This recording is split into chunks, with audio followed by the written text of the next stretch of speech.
get the all coast conference, as we call it, because it stretches from all coast, from the west coast to the east coast, to the east coast to the west coast, all coast conference, but it's still called the Atlantic Coast Conference.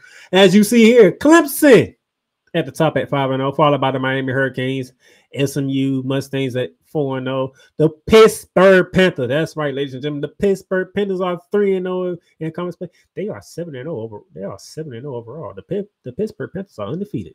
Who had that on their bingo card? All right, so we see here, we see who's still alive. You got Virginia Tech 3-1, Louisville 3-2 still in the mix.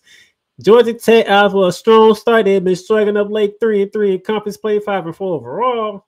And then if you're Syracuse all the way down to Cal, which includes the Florida State Seminoles, you're done. You're pretty much done. I don't see if you had a chance. I really don't give Georgia Tech a chance, but we can see what happens. But if you Syracuse all the way down, you're done. You're not fighting for a playoff spot. You're just not. All right. That is the Atlantic Coast Conference. Let's go to the Big 12 Conference, shall we? In the Big 12, BYU 5-0 in conference play, 8-0 on the season. The Iowa State Cyclones 4-0 in conference play, 7-0 overall.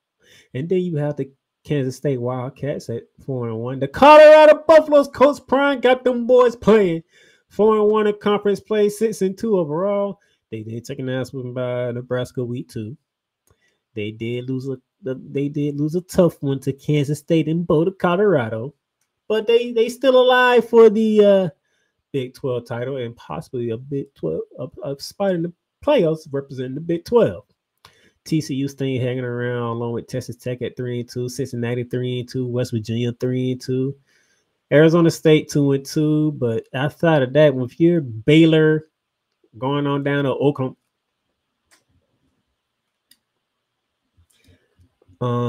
for my Oklahoma State Cowboy fans out there, wherever platform you listen to, it's Facebook, YouTube, LinkedIn, maybe you listen later on whatever podcast platform that you got bearing down a gridiron on. Are y'all ready to move on from Mike Gundy? Mike Gundy and the Oklahoma State Cowboys are 0-5 in conference play, and they are 3-5 overall. All their losses came in the conference. As soon as you came in conference play, you're taking L's left and right. What are we doing? Mike Gundy, what are we doing? What are we doing? Now, those of you who are UCF fans like me, I attended UCF, so Gus Malzahn, we're not looking too good. 1-4 in conference play, 3-5 overall. What's the deal, Mike Gundy? What is the deal? Oh, and by the way, just for the record, Utah, I expected bigger and better things from y'all. I haven't got it. Y'all 4-4 and overall. Y'all 1-4. Y'all done. Florida State's done. Y'all the two teams I picked to win both conferences. Florida State just god awful. Good gracious. It's not even as a Gator fan, I'm not even having fun laughing at them because it's just so bad. It is terrible. Okay. Utah, I had y'all coming walking in, look finna pin these boys down. The next thing I know, y'all start getting y'all ass whooped. Jeez. Ugh. Disgusting. Just disgusting. All right. The Big Ten. The Indiana Hoosiers 5-0, along with the Oregon Ducks 5-0. Don't look now, but Penn State's right there 4-0 in conference play. All three of them teams are undefeated, 8-0 for the Hoosiers, 8-0 for the Ducks, and 7-0 for the Lady Lions overall.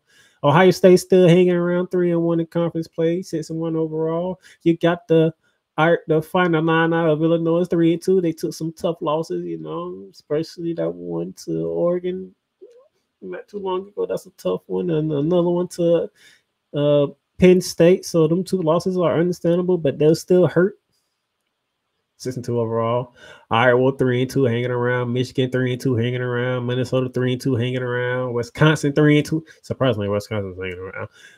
Nebraska, you just couldn't win the close ones, man. If you could win a couple of them close ones, we'd be having a different story about Nebraska. But with 3 losses already going to the month of November, I think your chances are slim to none. And that goes for Michigan State, Washington, USC, Northwestern, UCLA, all the way down. Surprisingly, we had A lot of people had hopes in the Trojans making it over to the Big Ten, but they found out Big Ten football is different than Pac-12 football. These boys are bigger and stronger over here in the Pac-12. Maybe if you'd have did something and probably beat Michigan in the big house, maybe you'd be having a different season right now. But you lost that game and you haven't been the same since USC. You had Penn State on the ropes in LA. You let them come back and get you. So those two games right there, if you're a Trojan fan, like my boy Jonathan Mathis said, maybe you'll be having a different season right now. But Lane Kiffin couldn't get it done in the big house, and he couldn't get it done at home against Penn State.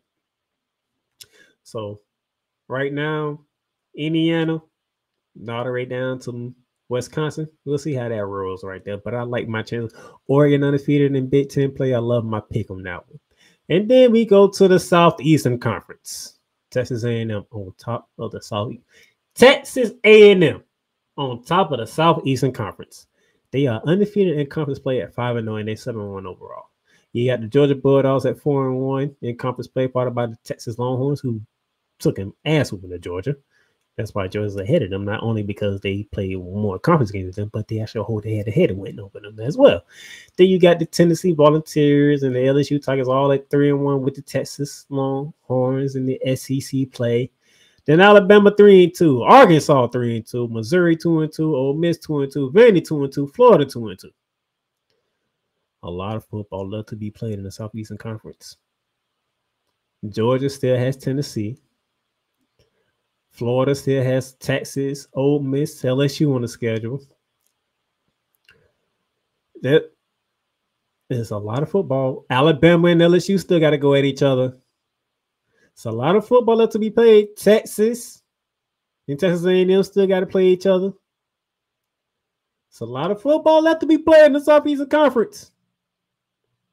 So from Florida all the other Texas A&M, it's a lot of football to be played. It's kind of odd to say because Florida is still alive after the start that we don't have, getting blown out by Miami, getting our ass whooped by Texas A&M in the swamp. Both games in the swamp, by the way. But we went to Mississippi State, handled business there. We handled Kentucky. Our last game that we played was against Kentucky. We handled them in the swamp. Now we got Georgia coming up. We got LSU, we got Ole Miss, we got the death row schedule begins this week for Florida.